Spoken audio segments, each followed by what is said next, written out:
What's up, everybody, and welcome to the Put It in the Book show. I am Steve. Got a couple of friends here that I'm going to introduce in just a moment. This is season number 3, episode number 18, and a little tiny milestone. This is our, well, how many episodes does it feel like we've done together, fellas? 1,779,282. Well, we're not quite there yet, because if we were, then I'd figure that we'd be pulling in that amount of money annually.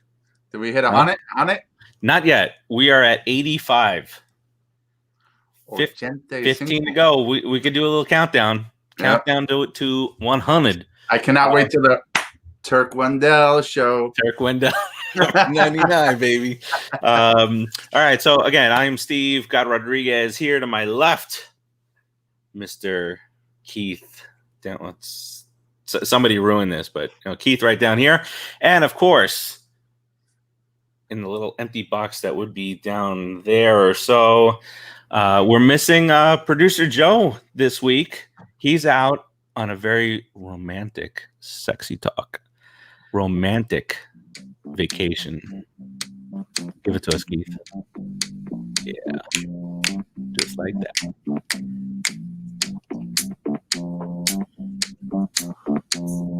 Go get him, producer Joe. It's gonna pick up Joe. Oh. There it is, producer Joe. 30 years. Oh yeah. It's my fiancé anniversary, 31 years. Is it 31? Is it 30? Wow. I kind of want to keep the music going. Go get him. 31 years. Get him, Joe. As long as she closes her eyes, it's good. And all her senses. A lot of this too. A little bit of this. A little of this, a little of that. Everything. You're gonna have a great time. Congratulations. God bless. Yes, absolutely. All right, let's get this show rolling here. Keith. Wait, it's Piazza's wedding anniversary to Storm Champion? What? I can say that because he's married to a model. Yeah. Not that if he was married to Storm Champion, it would be wrong, but Sam Champion. Oh, Sam Champion. Storm. Didn't he call himself Storm Champion? Yeah, maybe. I think it was Storm for a little bit too. I feel like he was on Channel 7 up there, right? ABC. Yeah. I watch I like put on local channels up in New York, and I'm surprised to see who's like still there, like the weather person Janice Huff on NBC, who took over for Al Roker back in the 90s. Oh yeah, before Al Roker went big time in the morning show. He did go, and then he went small time, big time diet. Mm-hmm. Then he went bad eyeglass frame, funky color. He wouldn't. What about Lord Lindsey Young Jr.? Is he still up there? WWOR Caucus, New Jersey. Caucus, New Jersey. Science. Didn't he take over for his father, Lord Lindsey Young? I have no idea. Wasn't he a wrestler announcer? No. Lord Lindsey Young. Oh, maybe you're right. No, Lord Alfred Hayes is what Rodriguez. Oh, Lord Alfred Hayes. Close enough, right? The mind got there. I don't know how. Why? Yes. That doesn't. Yeah, it doesn't matter. It got there, and that's where we are right now. George, what's up, buddy? Let's send us over to Mr. Laris. Keith, can you do us the honor of talking about Brooklyn Water Coffee Roasters? Talk about it, baby. Dirty Water Bagels. Brooklyn Water Coffee Roasters, from their roastery to your front door. Roastery, from their roastery. Roastery. Now you throw me off. Brooklyn Water Coffee Roasters. One sentence in. Yeah, I'm just going to shoot from the cuff because I'm totally thrown off now. It's really my fault. But anyway, Brooklyn Water Coffee Roasters, BrooklynWaterCoffeeRoasters.com. Honestly, amazing coffee. I drink it every morning and sometimes twice in the afternoon. And sometimes I don't sleep well because of it. But, I think George may have a crush on you, Keith. George, why? Saying. Oh, Morning Wood. Oh, you got it too, G? Yeah, Morning Wood. I drink Morning Wood just about every morning. I do. The other one I like is Cinnabuzz, and that's part of the high energy line, 50% more caffeine per cup. Part of that high energy line is also Jacked Up Cupcake, which is what we like to call Rodriguez over here. I get thrown off. You do. Stage left, stage right.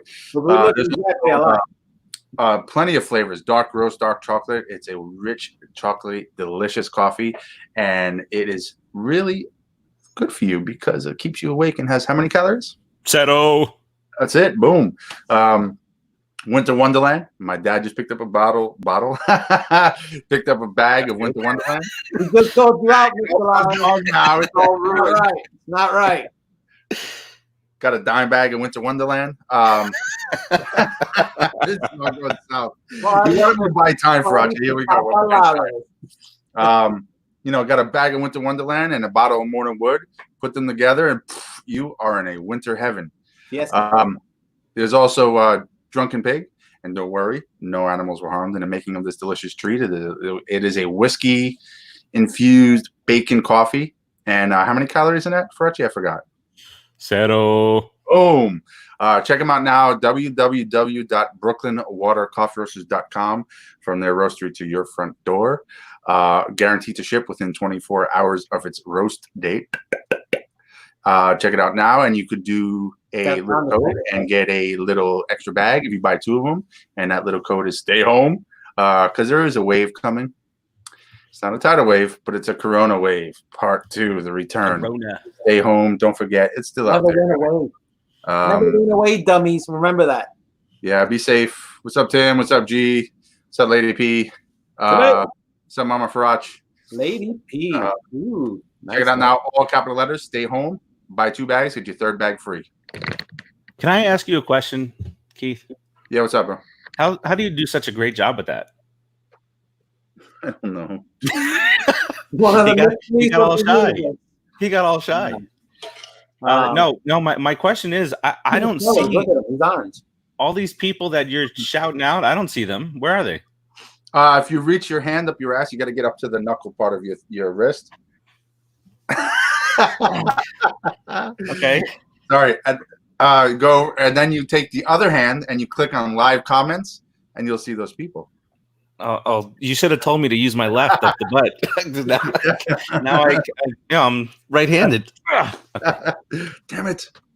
And I knocked my camera. I hope I don't drop it like I did last week. A napkin here somewhere. Okay.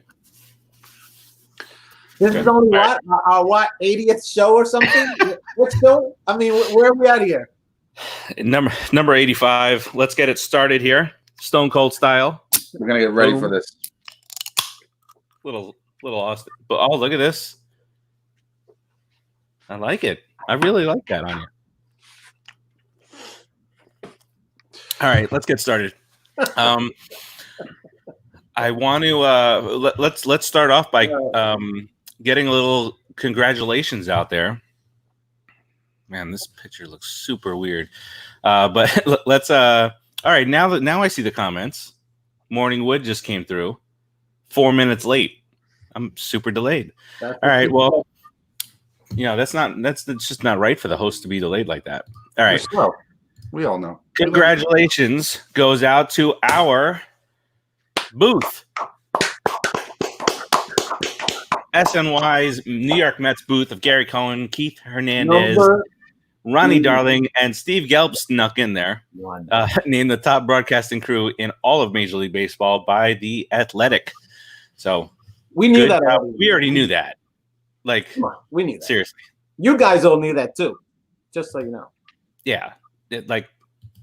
You should. If you didn't know, well, now you know. Timmy, what's up, buddy? You know. Just a little from this week, and I'll get more into this in a little bit, but if you missed the show last night, the Just Too Sweet show featuring Timmy and Eric and Hollywood Dave, they had a special guest on, a buddy of mine, actually. He's a critic from down here in South Florida, movie critic, but he's also a huge wrestling fan. And he had told me a story before one of the movies that we went to go see, that he actually had a job interview with the WWE, and he interviewed with Stephanie McMahon to become a writer on the show. And so, he had a pitch, a storyline of how to, bring back Kane, because Kane was out at the time. And so he was super excited and everything. And he said within a couple of minutes, he knew he shit the bed on the interview. And clearly he didn't get the job, but still a good guy and still pretty cool. He got to meet Vince McMahon, Kane, Undertaker, all these guys. So that's pretty good. Let's jump into the news of the day, the semi-news. And it is something that we've been talking about for weeks and weeks and weeks and weeks and weeks and weeks and weeks and weeks and weeks and weeks.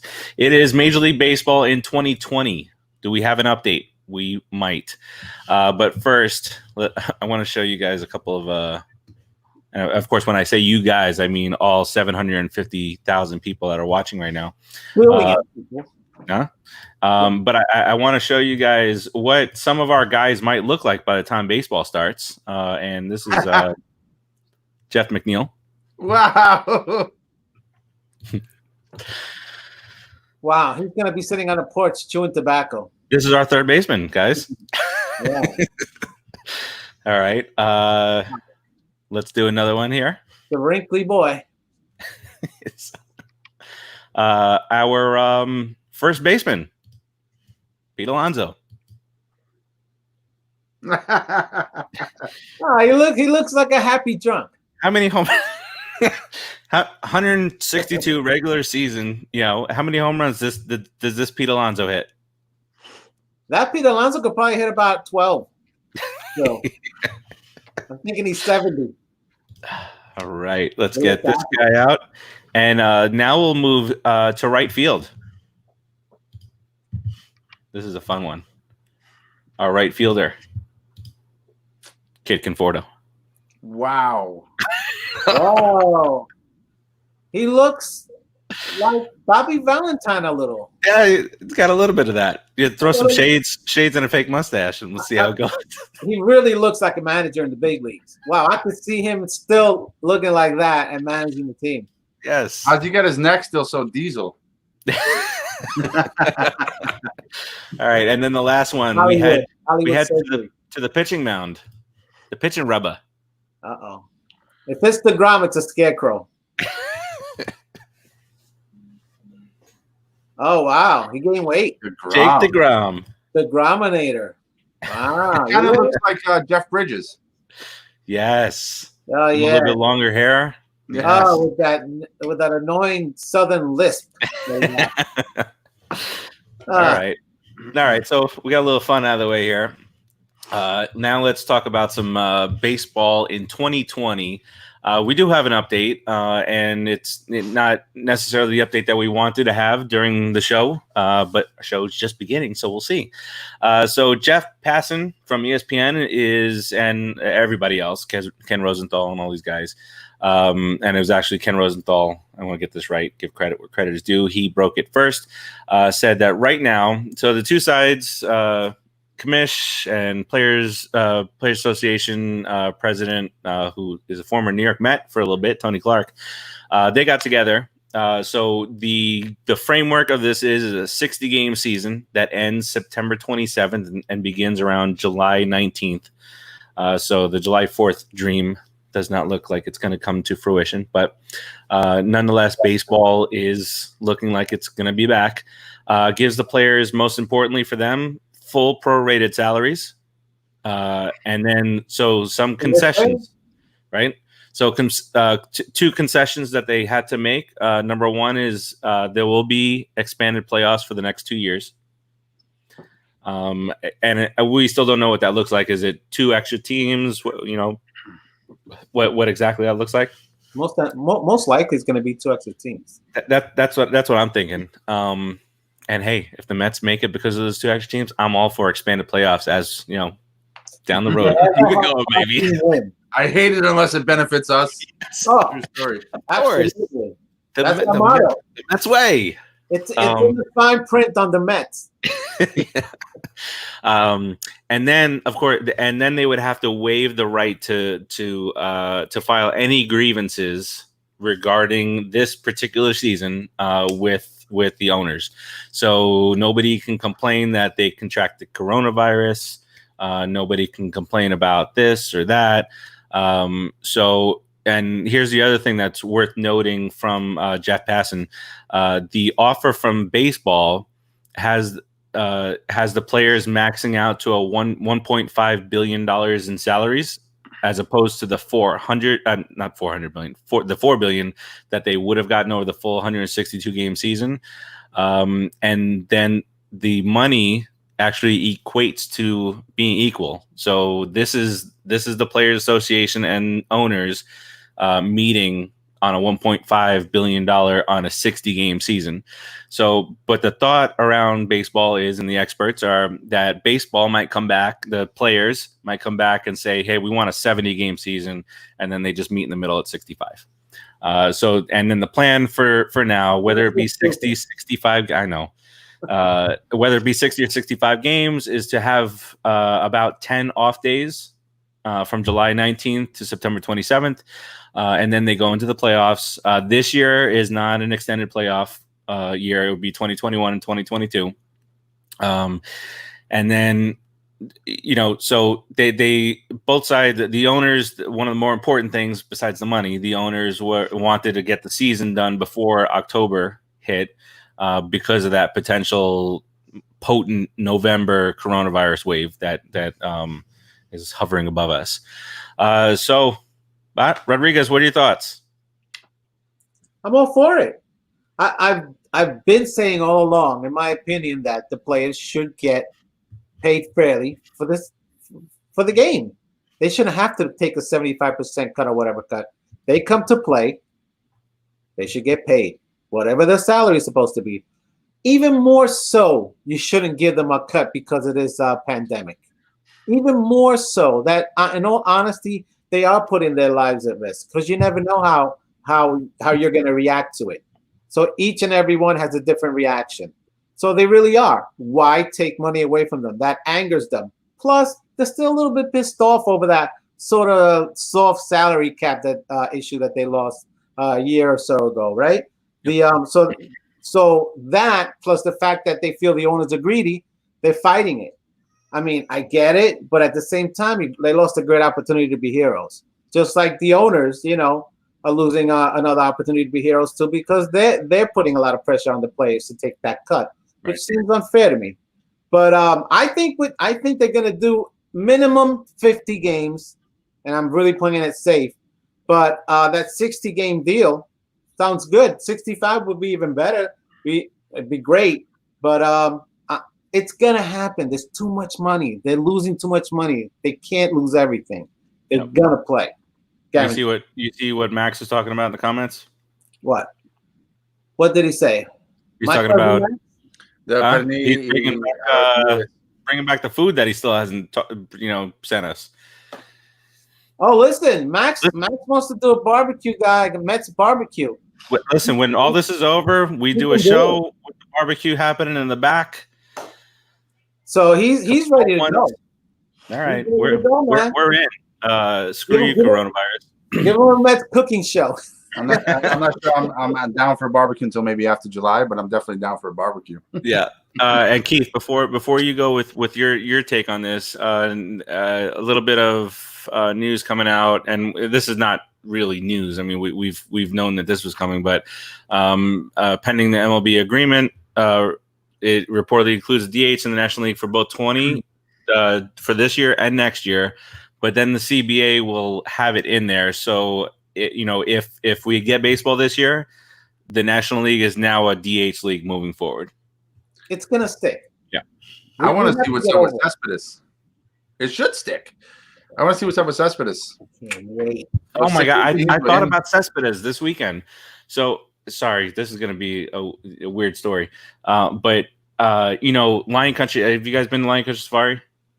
All right, so they open back up for the drive-through stuff. Not the water park's not open, and neither is the petting zoo. Yeah. So Beep, beep, beep, beep. So, so we're getting ready to go, and then luckily I just happened to pull up the site, and it says you must buy your tickets in advance. The whole family's in the car waiting for me. I said, I'm gonna go. Let me go print out the tickets. So I go over and I go to print out the tickets, and it's sold out. I'm like, why? Why is it sold out? It's just the cars are going through. You know, it's go at your own pace, nice and slow. People pull off the side, whatever. So okay, so that's done. I'm like, all right, well, the whole family's in the car. I got to take them somewhere. So I've never been to Lake Okeechobee. So I said, all right, let's take a little. That'll be clear. So I went. We drive. Yeah. Well, it's like it's as far north as Lion Country Safari. So we take a drive up to Lake Okeechobee, and on the way there, I see something in the middle of the road. I'm like, oh my God, a cow got loose and a truck must have hit it. A boar. Get closer to it, and it's a freaking giant boar. Oh, yeah, there's wild boar up there. My first thought was, that's what Cespedes got her doing. Yo, some things can kill you easy. Bro, it was massive. It was massive. Yeah. And I wonder what kind of a dent it left in whatever hit it. Oh, they're big and heavy. We roasted one before. And then, tons, we get down there, tons of alligators at the surface. And then I hear this big splash behind me. And I turn around, it's two guys jumping into the water with fishing nets, just tossing out the nets, pulling them back in very calmly while there's 6 or 7 alligators just around them. And that's just at the surface. I went to my wife. I said, I got to go because if I see a death roll happening, it's going to scar me. I'm out. I don't know if they survived. So, Keith, what do you think about baseball? They don't attack, believe it or not. But I don't want to be near them either. Don't get me wrong. But I'm just saying. Yeah, people who are experienced fishermen in Florida, it's common for them to just go up right near alligators, or sometimes really the alligator come near them because they pick up the chum or whatever else the fishermen leave behind. Who is that? Is that Pierline? Diva, yes. Hey, P. You know who I thought it was at first? I thought it was Diva. She changed her name to Diva now? Oh, well, now she's watching on YouTube. Oh. I thought it was LaDonna for a second. I looked real quick, and I'm like, man, just Keith and Rodriguez? Wait, hold on a second. Cardinals suck. Even if it's LaDonna or Pierline, whoever it is, all you see is Keith and Rodriguez, huh? That's cool. Keith, what do you think about what do you think about baseball? Her feelings are hurt. Oh. Boo boo. A boo boo. Well, in terms of the prorated pay, full prorated pay, that's perfect. That's what it should be. They should have stood on that from the beginning. How are you going to? These guys, the baseball players, are the game. Without them, there is no game. I mean, in the past, we have the minor leagues. It's not going to work. I mean, you put a bunch of minor leaguers in there, or what they did when they did the strike last time when they pulled in the scab. Rodriguez, then it's Korean baseball. But they're American minor leagues. Listen, I would still watch it because it's baseball. I enjoy the game. Yeah. But anyway, back to what I was saying. These guys are the game, so you have to pay them. And I get that it's adjusted, prorated, but yeah, full prorated. How are you going to prorate it and then slice it again? No. Number one. Number two, I'm really curious to see what the specific is going to be behind the social distancing. Maybe kind of like how they did in Korea with the blow up sex dolls in the stands. I don't know what's going to happen. I don't know if y'all saw that. I'll put it up. They got fined X amount of dollars per sex doll. It was funny, but I guess inappropriate. But anyway, I'm curious to see what they're going to do in the stands. Is it going to be completely empty park? Is it going to be some? They're going to make the fans buy some sticker with your face on it, and they'll put it there before a game. It'll be somebody's job to fill up. Whatever, right? Is it going to be some kind of social distancing going on? I don't know. As in terms of the DH being carried through for the next 2 years, I think from this shortened season and then for 2 years beyond, I think that's going to carry over, like Rodrigo was just saying, permanently, because I think what's going to happen is the owners and the players are going to really see the benefits behind it in terms of their pitchers not getting hurt, in terms of the offensive production, and that's going to draw fans. Signed. I'm sorry, what? Mesperez gets re-signed. Watch. With us, I don't know, but he'll get a team. But anyway, I think the DH. I think the DH is going to help the game, and I was so against it in the past. What changed my mind is obviously that swing by DeGrom, and it's true. Okay. After that, it made me really kind of reevaluate my thoughts on the DH. I think that's a plot positive. And bottom line is just give me baseball. I really don't care at this point. Give me baseball. The extended playoffs for the next 2 seasons. I also get it, extra revenue for the owners, and quite frankly, it will draw more fans. It will be more exciting. Baseball needs to get put on the table because a lot of fans are getting sick and tired of hearing about it. And baseball struggles to keep their fans for some reason. I mean, there's millions of fans that go to the games, but they struggle sometimes, and this is not going to help them if they do not play for 2020. So I'm glad to see them getting off their asses. I'm glad to see baseball themselves. Kind of bending a little bit to MLPA and MLBPA. I don't always agree with them. I think they're a little bit too strong of a association or union, but in this particular case, I agree with them, and I like what I'm hearing about the offer that's put on the table. So, sorry, I'm just laughing at Maureen is asking where the slacker Joe Mulvihill is, and Joe's watching, and he says he is drunk and pantsless on the beach, and he's not video ready. Do you want to play that song for Joe? Sure. Do it, baby.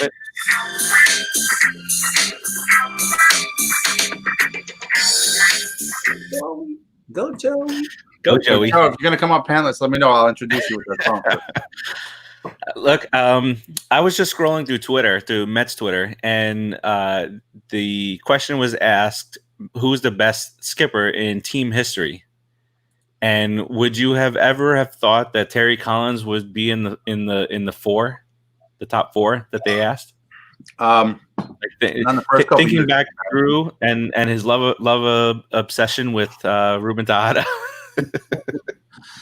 But listen, any manager you put out there, first of all, in hindsight, you always have a clearer vision of somebody's worth to the team. You always get one, right? You get one. He had his. Yeah, you got one guy, one obsession. Yeah, right. And every manager, one guy that. But Tejada had some promise at one point in time. It was a very small point in time.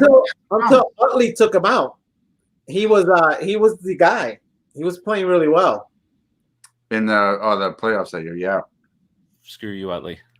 The four are Gil Hodges, Davey Johnson, Bobby Valentine, and Terry Collins. Agreed. 1,000% agreed. Who, if you had to pick one, who would it be? Mickey Callaway. Art Howe.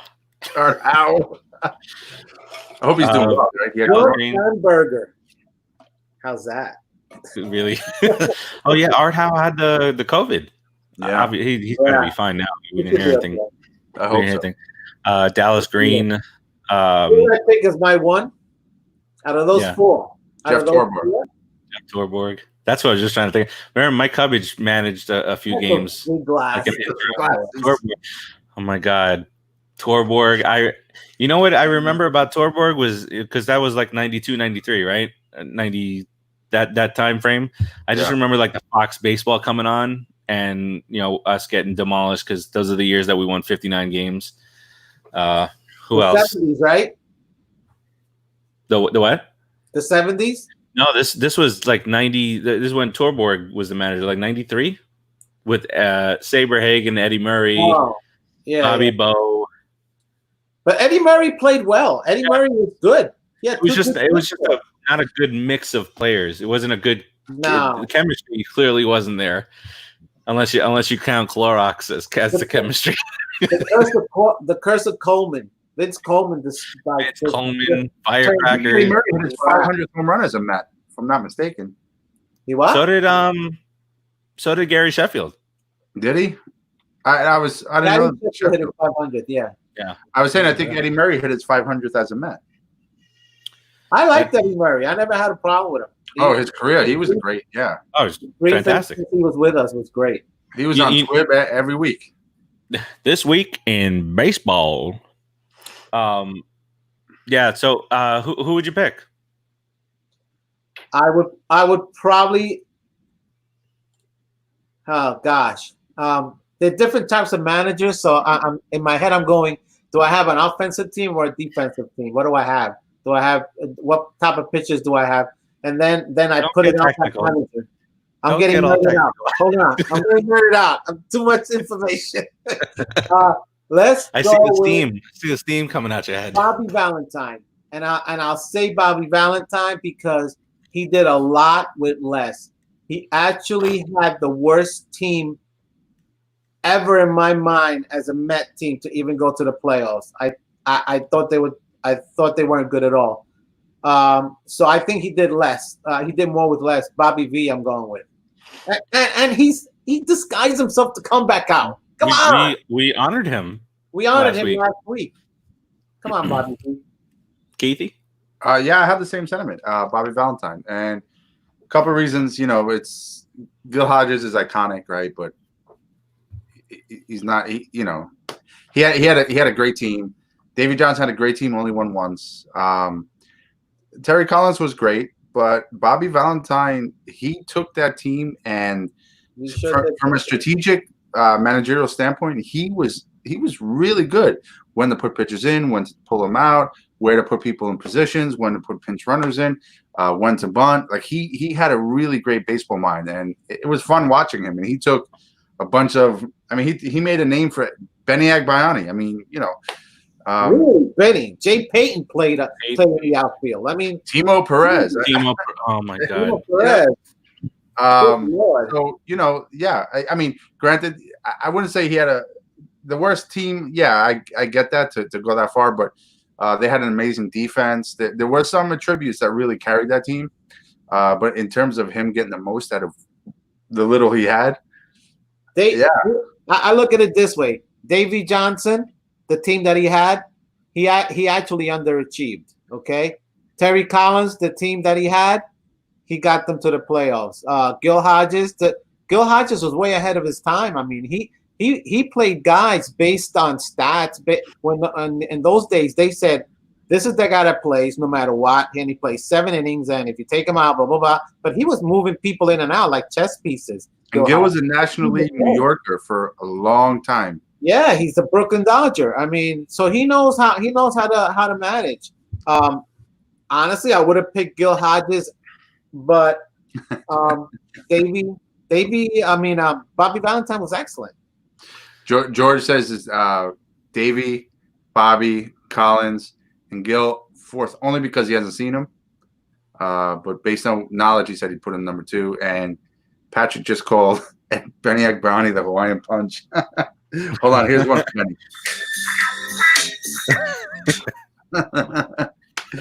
Don't use that weapon too much. That's just for the. Even if I say 2-out toss, I can't play that song. You got to pump them up. Benny's 2-out toss. Oh my God! Oh my God!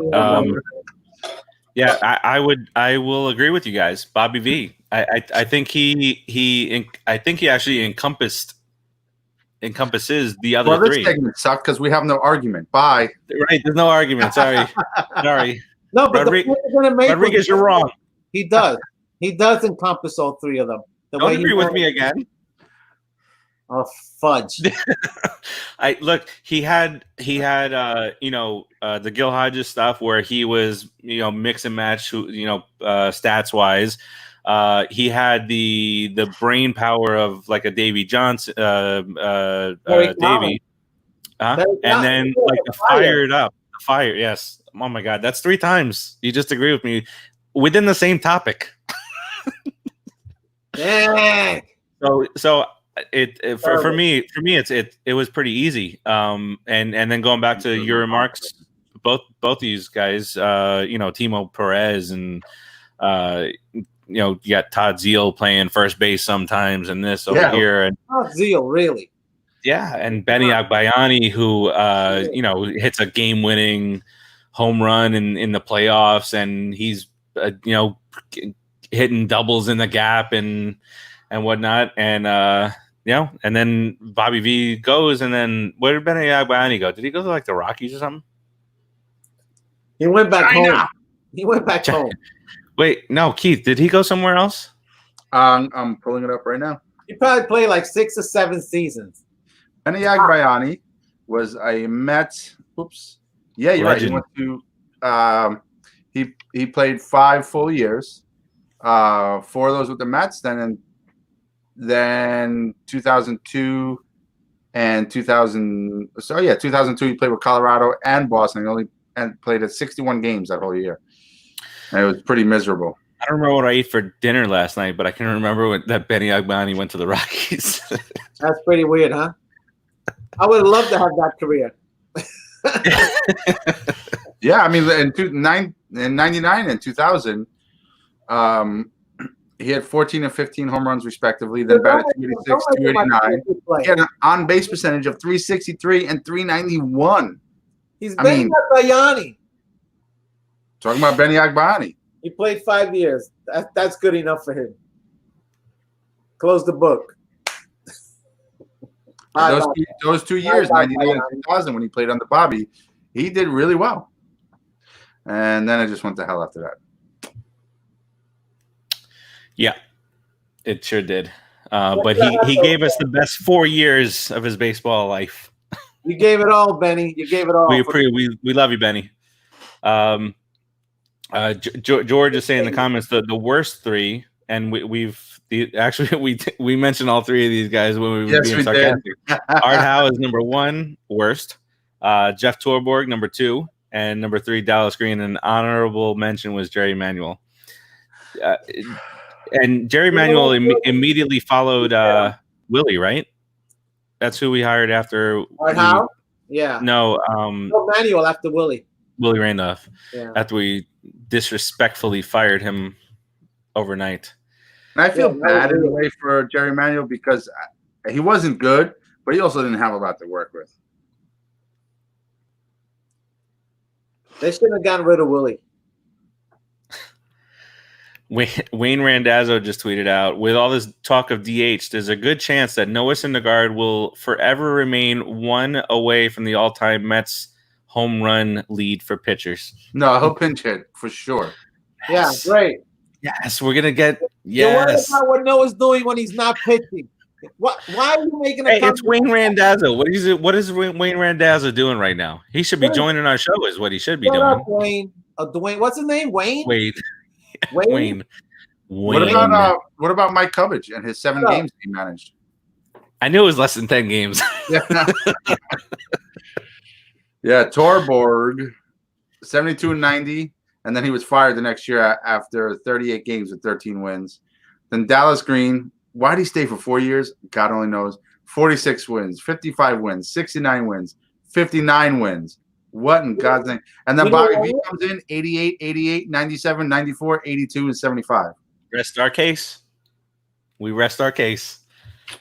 Bobby V is the man. And then it went to Art Howe down to 66 and 71. We thought that was such a great pick when you first got him because of the A's.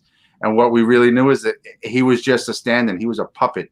Well, yeah, and then exactly, and then you watch Moneyball, and he just seems like a real douche. Like, and then Willie Randolph got the rawest deal. Willie, yeah, he shouldn't have got fired. What about Buddy Harrelson had a good win-loss record. Well, 91, he took over in 90, and then 91. Buddy took over in 90. He did have 71 wins out of 120 games or so. So it's not bad. So he went what, 71 and 50, right? 71 and 49, close enough. And then the next year he went 74 and 80, and then he gave way to the legendary Mike Cubbage. And then after that was Torborg. Yeah, and Mike Cubbage went Rafael Santana and Lenny Dykstra for the year. Nails, baby. Yeah. Cool, crazy nails. Yeah, let's not talk about him. That guy's. All right, let's get to the ownership situation to complete our 2 favorite things to talk about. There's rumors abound that Steve Cohen is still interested in the grabbing the Mets. But he would want immediate. I'm going sluggish right now, I think, but he would want immediate control over the Mets, and he would want SNY. And then moving over to your boy Rodriguez, Aroyd, and J-Lo. They apparently have another backer of money, and that is, I'm going to butcher this name. It's something Sports Partners, which they would chip in another $250 million on top of what they've already got. So it seems to be a three-way potential battle between the guy who owns the Sixers, the Devils. Did somebody say three-way? Yeah.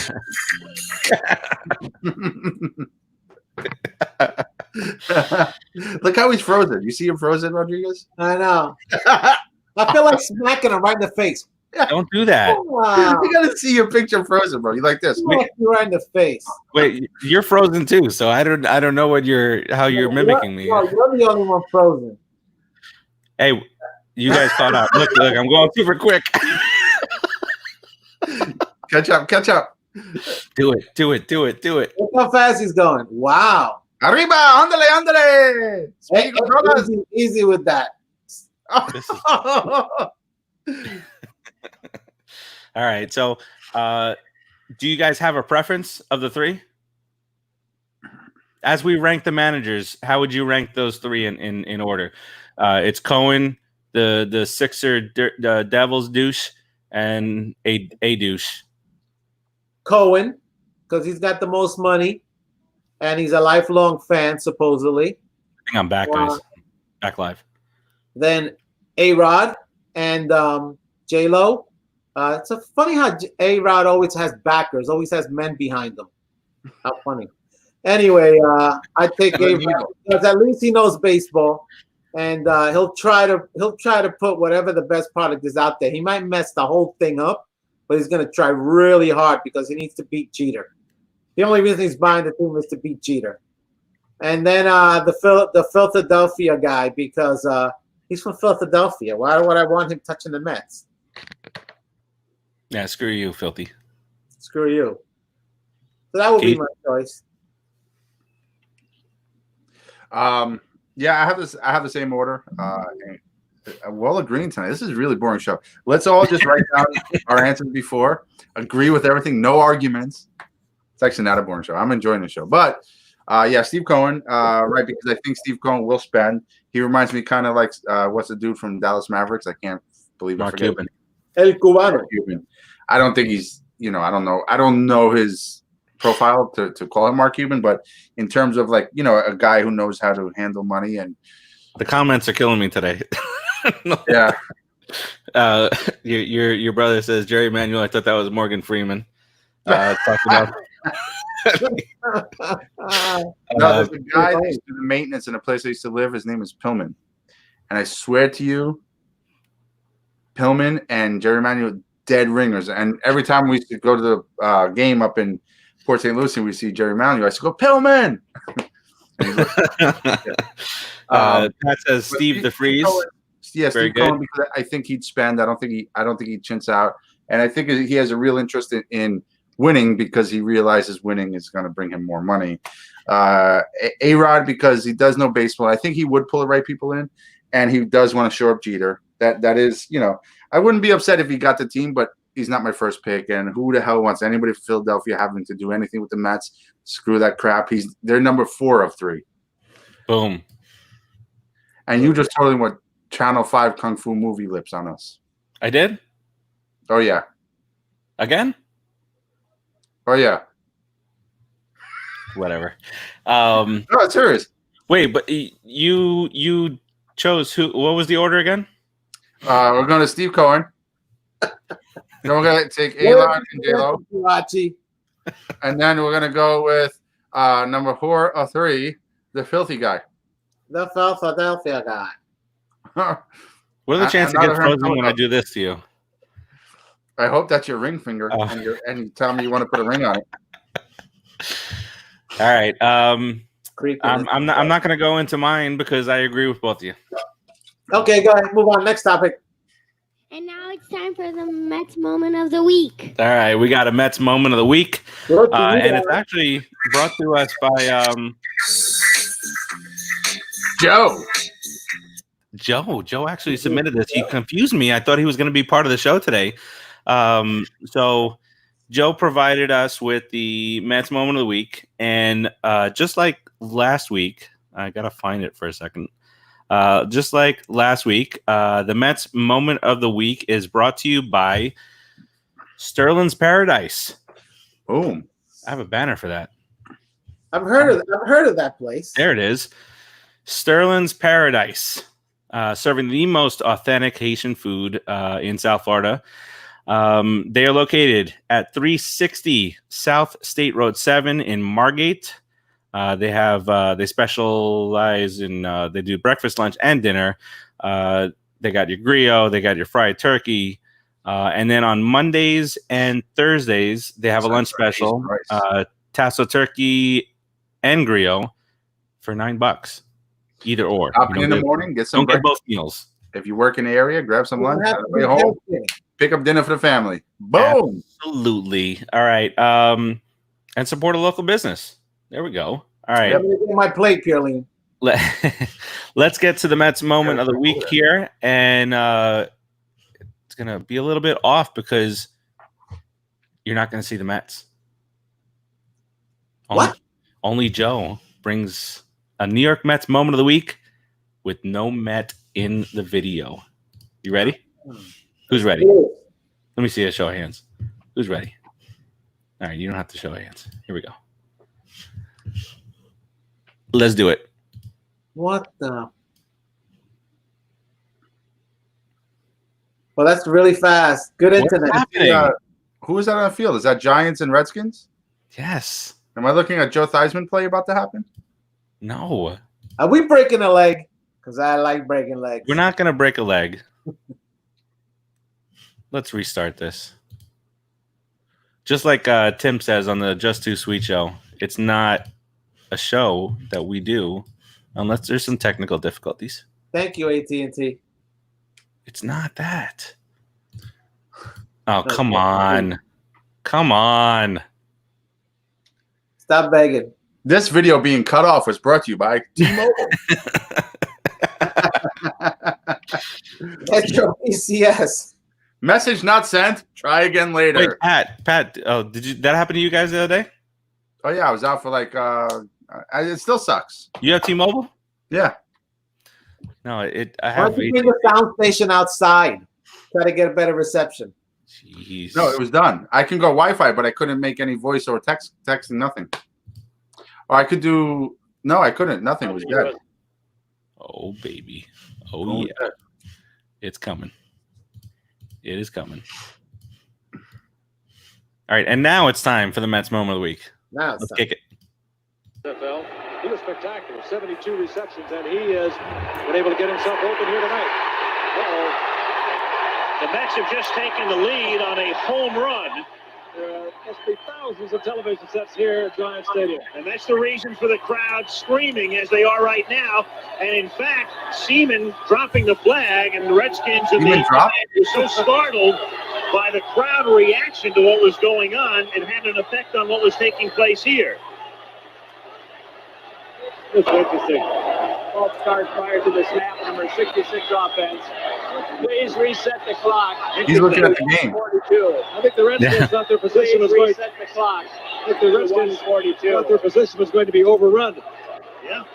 And don't forget to put the Mets score back up. Yep. I mentioned you, Al, 2 years ago when I was playing. We were playing in Pittsburgh, and the Pirates were playing the Yankees. We were recalling that game. We couldn't tell what was going on. There were radios in those days. Didn't have these little portables out. But it is shocking when nothing's going on in the field. All of a sudden, 70,000 people just erupt. This crowd is still going wild over Ray Knight's home run. And now as they settle down, the Redskins try to settle down at their own 37-yard line. Settle down. 15. Settle down. Settle down. Sacked by Taylor. The Giants used it a couple of times. No, McConkey. And they should get back in front of good field position. Oh, McConkey. McConkey out there at about his own 30-yard line. And now what's happened? Well, the Mets are getting at least another run as Evans gets the ball back in. And Dykstra just scored. This is wild, isn't it? Bizarre. 8-5, baby. Everybody's got a Walkman here or a radio or whatever, or word of I'm mouth, getting goosebumps. and the Giants are going to get the ball back. That's because it's the Mets. And That's the why. Mets won the World Series, so that's the reason for the response. And that'll create a little bit of a delay here while the crowd settles down. Yeah, it will.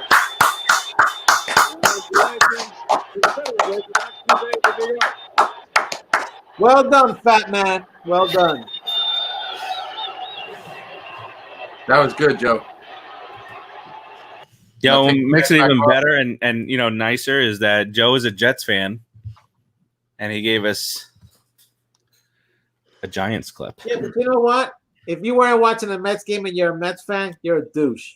Yeah, big Shouldn't be time. watching a Giants game.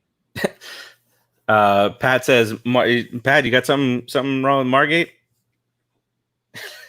Pat lived there for a minute. Oh, did he?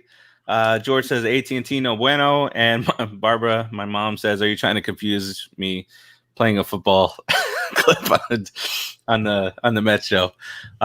So 8-5, the Mets win the World Series, baby. 86 Mets. Game 7. That's my team. No, it's my team.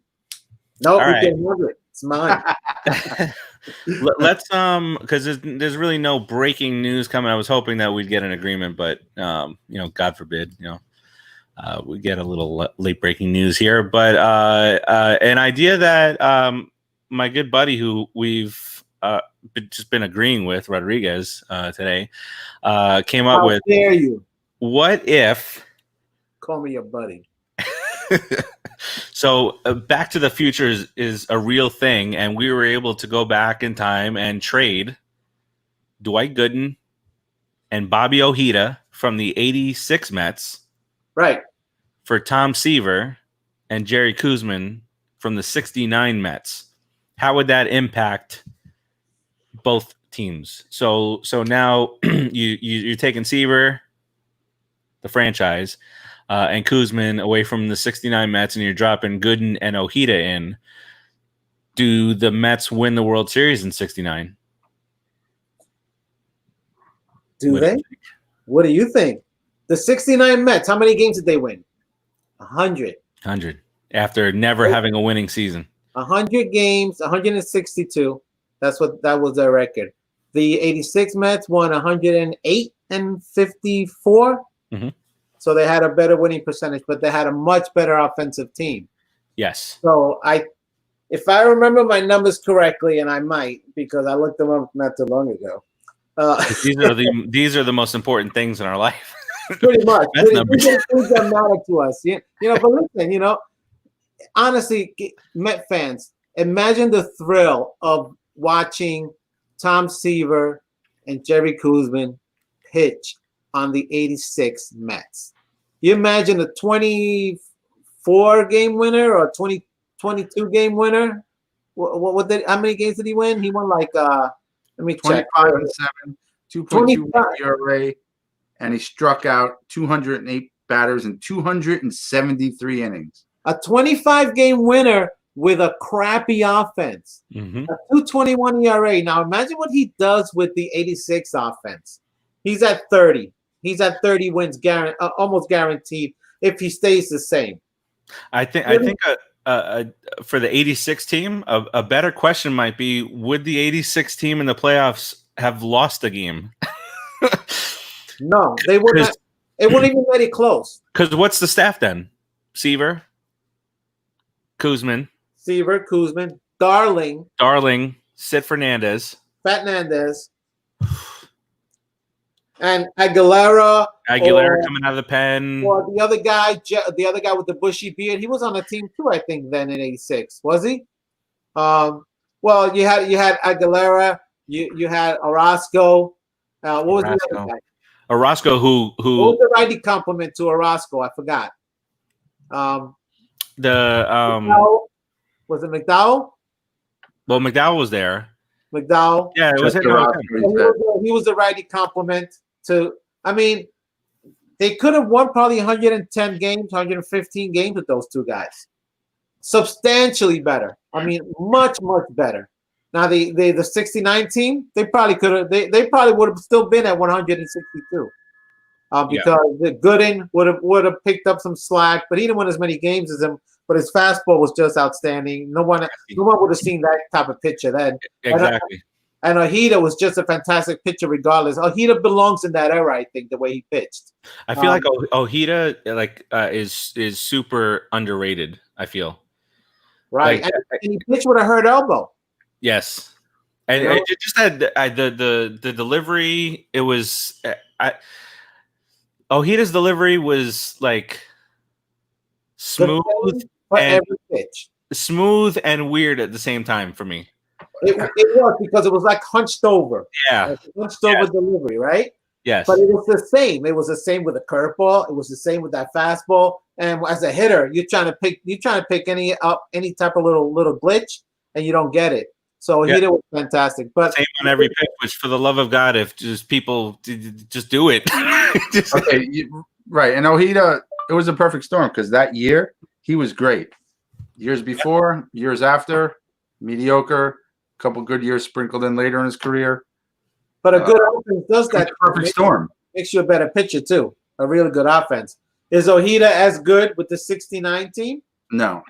Maybe not. Maybe he wins 2 less games, that the offense gave him. The team that gets Kuzman and Seaver is obviously the team that's getting the better deal. That's the way it is. 186 wins. Ojeda and Gooden, I mean, they're great. But the team that's getting Seaver and Kuzman gets the better deal, my opinion. So you also have to think about it. Does 69 Mets win? Maybe not. They might. You know what's funny though?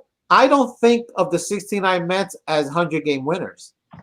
Because they portrayed as such a sad team, and and all that stuff. The Mets were a sad team all along, and then to go to suddenly 100 wins. I think 100 wins to me is top echelon type of team for the whole year. Yeah, I'm thinking that and it was probably 73 or 72, or was it when they went to the World Series that they were like a little bit above 500. But this team, that team just snuck in. Yeah, they kind of snuck in at 100 games. That's an accomplishment. That's a pretty good. That's a really good season. I mean, and they caught fire. I mean, what were they? 16 games out or so? 12 or 16 games out in August. I just went to baseballreference.com and pulled up 1969 Mets, and when you pull up a team, it'll show like a dozen or so players, their profile picture, a baseball card type picture, and Tommy Agee looks like Yoenis Cespedes. It is. Oh my God, it's a dead ringer, terrible. And they show McGraw in a freaking Phillies hat. All right, baseball. Oh my God. Yeah, that's terrible. 69 had McGraw, man. He was that man is nasty. You gotta believe. Pull up that picture of Agee if possible and show it on the screen. Baseball reference. Baseball reference. 1969 Mets. It's Yoenis. Yeah, it's Uranus. Yeah. I think most of my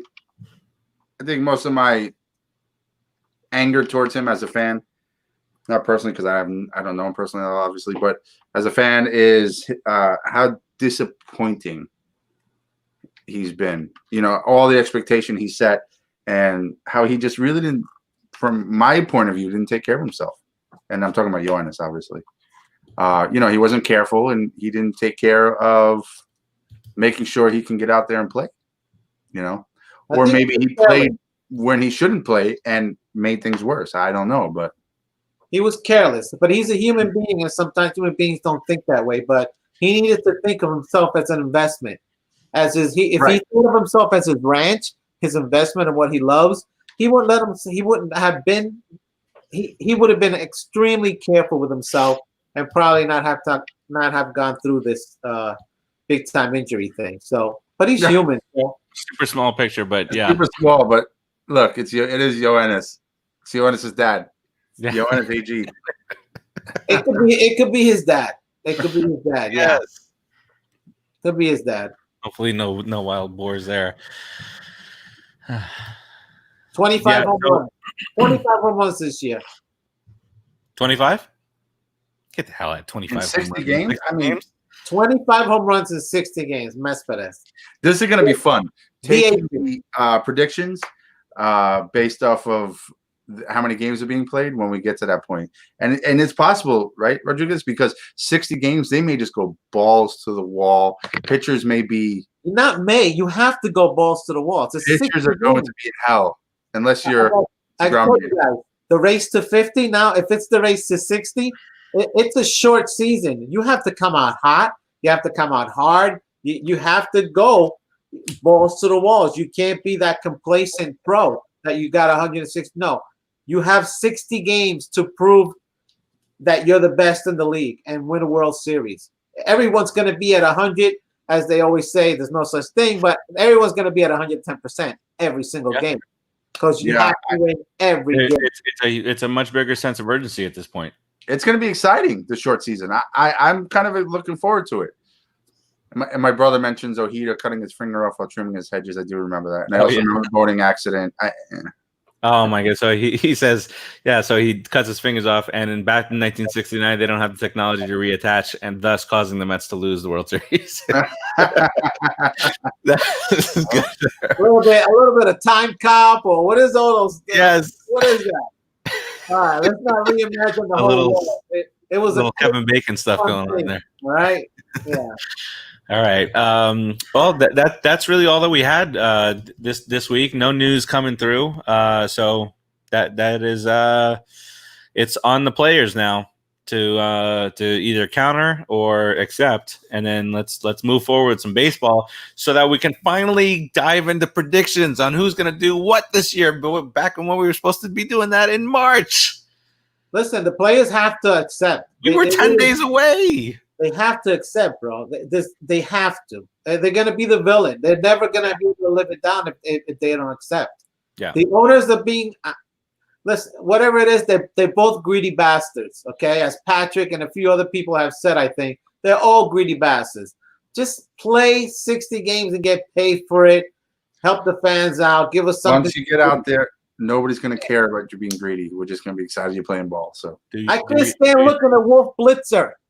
Okay, I need baseball. I'm tired of it. How about Warner Wolf? I think he's dead, right? Warner Wolf. He's dead. He might have died. Warner Wolf, I think, is dead. He was defacing the front of his over 55 community. Down here, of course, in Florida. Plantation. It wasn't Plantation. Who would win? Warner Wolf or Wolf Blitzer? Oh my! I got it. Well, I got my money on Warner Wolf. Yeah. He's scrappy. He's from New York. And then after he knocks his ass out, he's gonna say, "All right, let's go back to the videotape." Go to the videotape. Yeah, that was a good one. Thank you. Next week we should get into the draft picks. Yeah, let's do that. All my picture. All my information ready here. Talk about draft. We're gonna talk about all our new drafts next week. Yeah, we'll talk about the players that will be coming up in a few years. And taking us to the promised land. I like it. Yeah, remember we were about 10 days away from heading out to Sharkies for opening day. That feels like 6 years ago. Sharkies, I heard. No. Don't you dare. Yeah, I'll say it offline because I don't want to say anything that may alter anybody's opinion of a particular business. That's a tease. Ooh. All right, show's over. Deuces. All right. All right. Again, like I said, go back to yesterday with the Just Too Sweet show. You can go back and watch that. You've just watched us here on Wednesday. Tomorrow is Empire 161 show, Yankee show with Tim and Ed. Friday. Oh! Friday is the Jader and Kyle show. And we've all got a band together because what is that? Is that a hammer? That's what he does when the Yankees. Oh my God, he smashed it. He smashed his camera. Can't see him anymore. The other thing that I wanted to mention was all the players tweeting out, let us know when and where. You know that they're kind of banding together, and even that douche in Philadelphia that right fielder over there. I just appreciate the fact that that all the players are kind of banding together, saying, "All right, just let us know when to show up because we want to play." With the exception of Zach Wheeler, because so now everybody's so complacent. Now everybody say, "Oh yeah, we're gonna come play." Yeah. It wasn't us. It wasn't us. Of course. Yeah, it wasn't us. Okay, P. Alonso tweeted out, let us know when and where, and a whole bunch of other guys did. And Tim, that's what I was just about to say. We got to band together, and we got to think of a show for Eric. It keeps on passing the blame off on me that he's got no other show to do. Maybe Rodriguez and Eric get together and do a show. About what?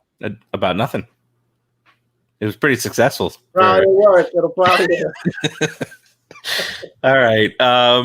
And then you got the 4 quarter show with Hollywood Dave. That's kind of on the back burner for a bit. So he might actually be looking for a co-host over the next few weeks, as his co-host Alain is studying very hard for the bar exam.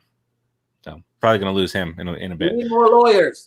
More lawyers. And then next week, we start the cycle all over again. So we hope you find some time to join us. You can listen to us on any podcast platform, Apple Podcast, Google. What's Google? Keith, what's the Google one? Castbox. Oh, Castbox. I keep on wanting to say Chromecast or Chromebox or some. We're everywhere in New York, like shit. Anchor, yeah, we're everywhere. Just wherever you listen to your favorite shows or podcasts, you can just search Cinesports Talk out there, and then boom, all the shows are gonna line up right there on the site right now. Last night we posted our ranking of the DC Universe films. So you'll see numbers. Keith got super blurry now. Numbers 1 through 8. He's heating up like the Human Torch. He's heating up. NBA Jam. He's on fire. Remember that game? Yes. Okay, good. Crickets. Boom, shakalaka. All right, man. Come on. That'll do it for us this week. We appreciate you watching. Appreciate you dealing with our shenanigans, and appreciate you tuning in to have no news on baseball. We'll talk to you guys next week. Hopefully, for the love of God, we'll have an agreement. Can we get an agreement, please? I agree. I agree that there should be an agreement. Thank you. We'll talk to you guys next week. We agreed a lot today, We did. I don't know if it's a good thing, but we'll talk to you guys next week. Later. Agreements.